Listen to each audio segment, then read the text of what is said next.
Hello, welcome to this week's edition of Talk on Nevada. I'm Andy Matthews.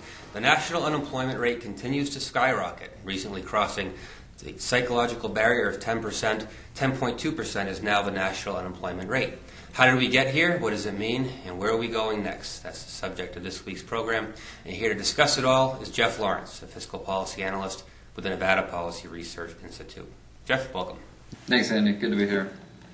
All right, Jeff, so 10.2% national unemployment rate and going up. You know, the unemployment number has been on the upswing.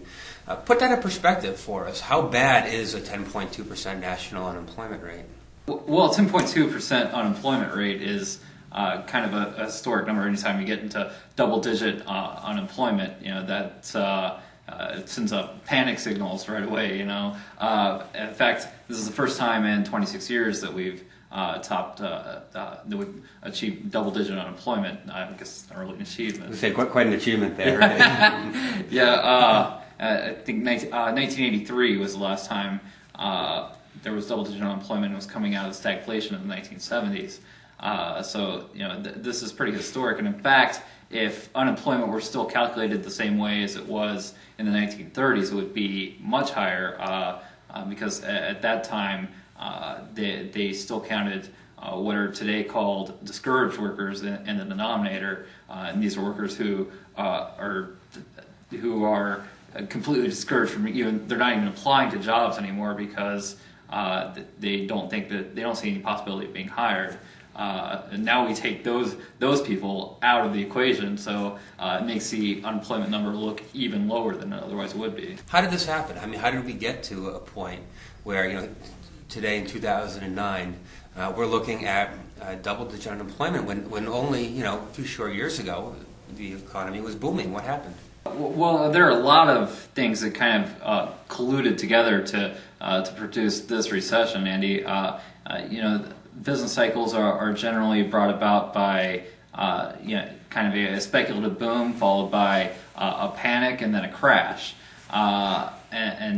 You know, in some schools of economics, for instance, they attribute that business cycle to monetary policy primarily, because you have a period of monetary expansion that leads to creation of bubble markets or speculative markets, and it's kind of an artificial boom.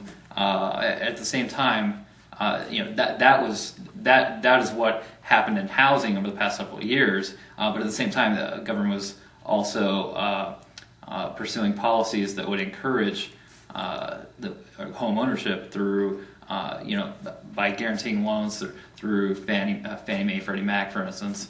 And all these things kind of colluded together to really superinflate the housing market to a point where it was unsustainable, and eventually people realized it was unsustainable. So, we got into this panic mode, and eventually that pulled financial institutions into dire straits. People have there's been less consumer confidence because of the crash, so people are spending less money, and it's kind of a cycle that cascades down.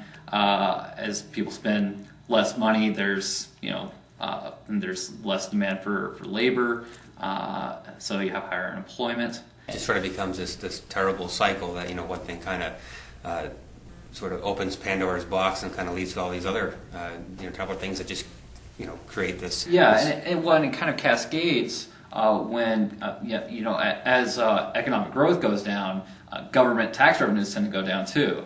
But government they don't like to see tax revenues go down, so they like to increase taxes during a recession, which makes the problems even worse than they otherwise would be. I want to talk a little bit about the federal stimulus bill. You've been, a lot of your writings critical of that. We were told by the president that by passing the stimulus, as we did back in February, we would keep unemployment nationally below 8%.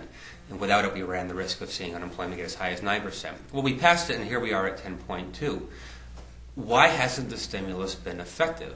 Sort of dissect it for us. Why isn't it working the way we were assured that it would? Well, it's pretty simple, actually, if you follow free market economics, because kind of the function of a recession, it actually plays the function because it it heals it's a healing process basically, because during the boom you get kind of a misallocation of resources where people are investing too much in specific sectors, housing for instance, and the recession is the market's natural process of reallocating those resources back in the way that they really should be, absence government intervention and these other kind of factors. So, from the viewpoint of employers, then, what's holding them back? Obviously they're the ones who generate jobs. They're the ones who are going to, sign on new employees.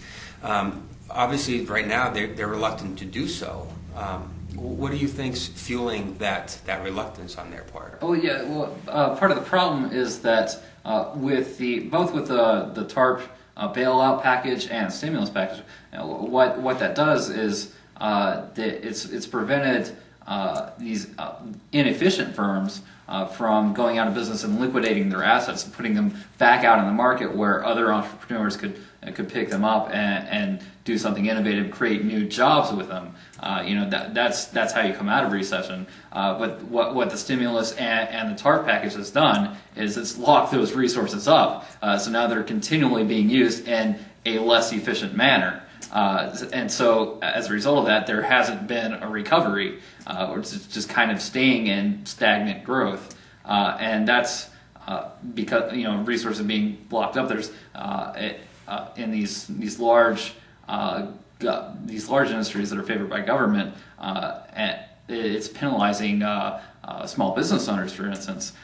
There's less capital available for lending, so you can't get the financing that you need for your business, and 70% of jobs are created by small businesses in the country. That's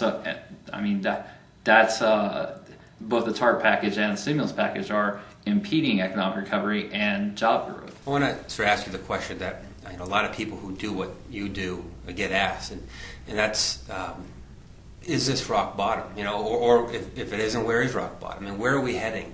With this, do you see the economy turning around in terms of hirings and employment, rebounding soon?